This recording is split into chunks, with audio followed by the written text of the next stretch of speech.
Hey guys, ICBW here. Just wanted to put together a quick video. We're actually transferring a beer that I made last weekend. And I wanted to show you quick how I do a closed transfer in a non-pressurized system. So in a previous video, I'll throw the link up, but we talked about doing a pressure transfer, and that was using my Kegland all-rounder pressure fermenter. But this guy is an Anvil brew bucket, not rated for pressure. So I think they say 1 or 2 psi.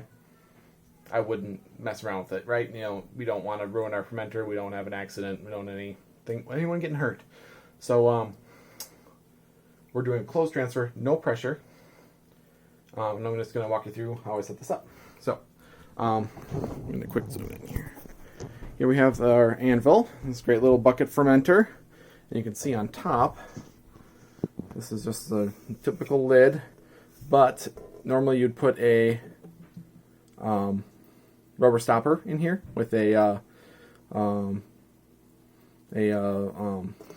airlock.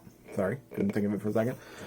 But instead of doing that, I have it hooked up where I have a weldless bulkhead that's inside there with an MPT connection on top.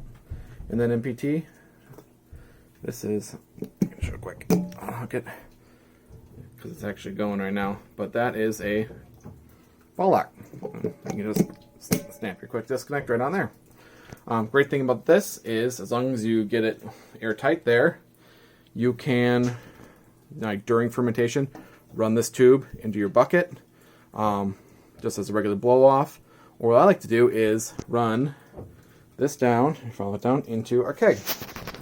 So then we fill this keg up with star sand and let the CO2 from fermentation push this into here and push all the star sand out, and then you have a clean, sanitized, purge keg. The other benefit, oh yeah, we're going. Sorry, there's definitely beer flowing in there. It's getting heavy. The other benefit is we can do this closed transfer.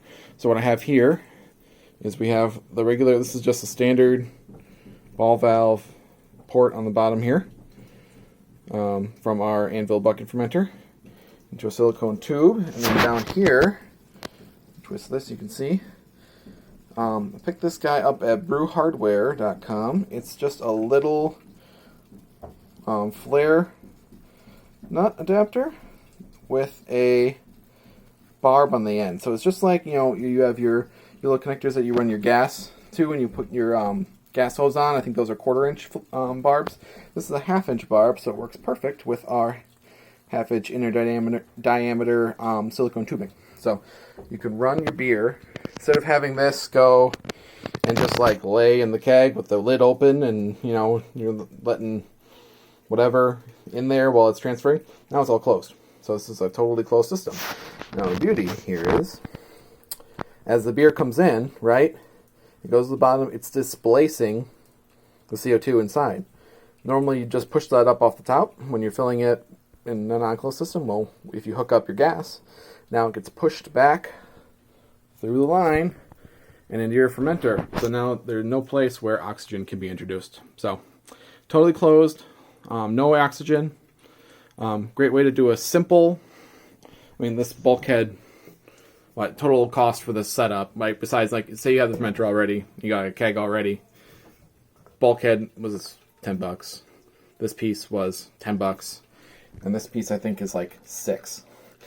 So not very much to get a fully closed system to do your transfers. So I'm gonna let this finish. We're just letting gravity do the transfer, so it'll take a minute to finish all the way up. You can see going in there. But yeah, so you can cold crash, bring it back out, and let gravity pull your beer into your keg for serving.